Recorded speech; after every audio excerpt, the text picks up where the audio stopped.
Dawn bleeds across the craters and trenches and into the devastated forest. Explosions tear the ground, mud rises and showers Anna. Men tumble headlong into open craters filled with rotting cadavers. Mangled human and horse flesh make a feast for rats. Other men are blasted to bits and pieces. Some drown in mud and blood. The brutal savagery of these human animals amuses Anna. She's never been so entertained. They are worse than hungry wolves fighting over a carcass. Some speak words she understands. Others speak words foreign to her ears. A pathetic scream like nothing she's heard suddenly startles her. She follows the source of the sound into the decimated forest, where she sees a small canvas tent and Russian soldiers guarding foreign prisoners. She watches them all evening.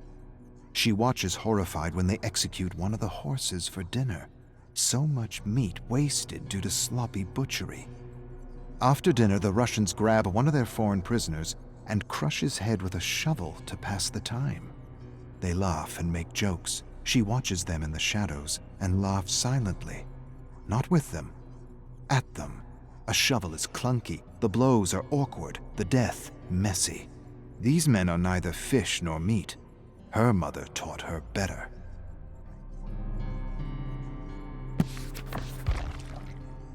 She was going to search for another pack of human animals, but something catches her eye.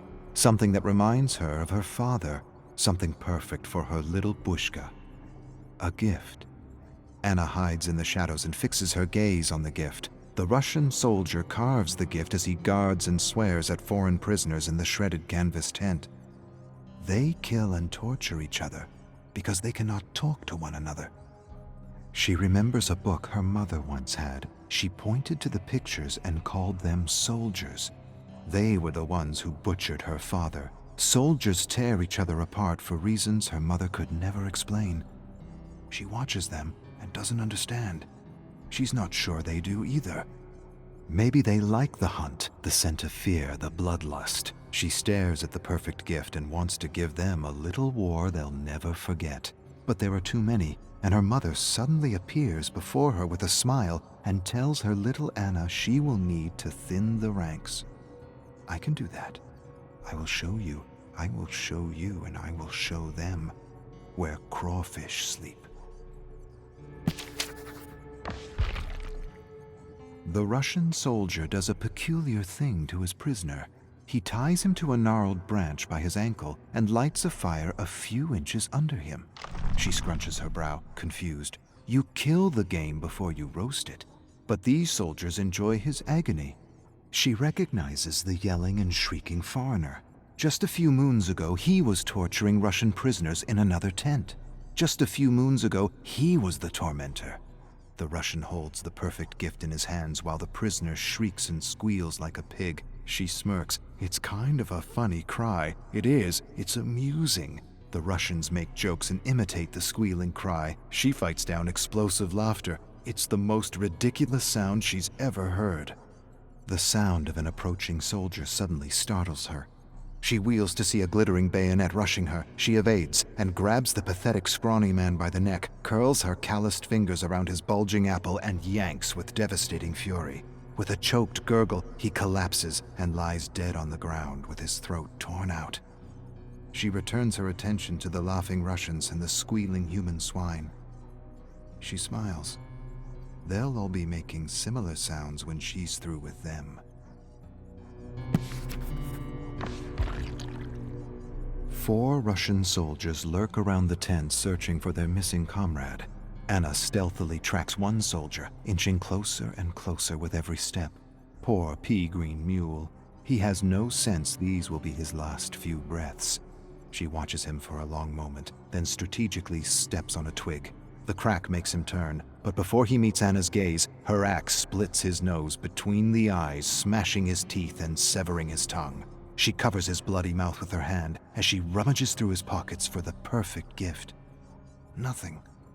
She raises her hand to let the choking, gurgling sounds lure the other 3. Carefully they approach with their bayonets raised and ready. She grinds her teeth in fury and bloodlust. She rolls their comrade's severed head in their midst. A moment of shock, And it's all she needs as she leaps out and drops 2 soldiers with one lash of her axe. The other soldier rushes in with a scream, and she meets him with a sweeping stroke that severs his head clean off the torso. A geyser of blood erupts as his headless torso staggers stupidly back and forth as though searching for its lost head. The torso staggers forward, then pitches backward and collapses. The sounds of another attack reach her before the blade. She lashes left and right, and the body collapses in mangled pieces. The soldier stares at the pieces of his body around him in terror. She laughs and thinks about that story her mother used to tell her. Sorry, Yaitso. Can't be put together again. Anna finds these soldiers curious. Where once the Russians and foreigners were roasting each other alive, they are now working together to survive her attacks. They are calling her a ghoul, a monster of the forest, saying she is a bodark. Together the soldiers dig pits and sabotage their camp.